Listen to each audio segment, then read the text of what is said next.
Three techniques that made the biggest difference to my concussive injuries, which led me to have emotional stress, physical stress, aggression, frustration, tummy issues. The list is endless and has been associated with all sorts of things associated with concussion, was cranial facial release, which was a balloon assisted adjusting technique. And when I met a guy called by the name of Adam Del Torto, and he presented this balloon to me, and he said he's going to put it up my nose to help my concussion, I was unsure.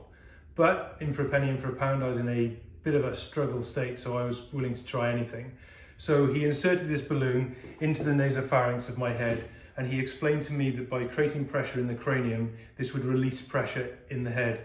Now, when we have a concussion, what happens is the force comes into the head and it causes tension throughout the whole system, just like this fluid shows.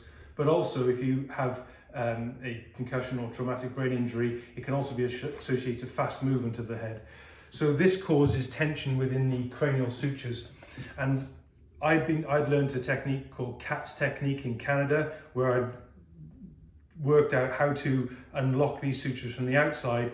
But if you knock something from the outside, it creates tension on the inside, and what this balloon does is release the tension within the inside. However, that wasn't the whole picture for me. Another technique called cranial facial dynamics, which was developed by a gentleman by the name of Dr. John Howard, who's a genius when it comes to cranial work, identified that when the forces go into the head, there is a torque that occurs, and that torque creates tension within the whole cranial bowl, if you like. And the cranium is like a colander.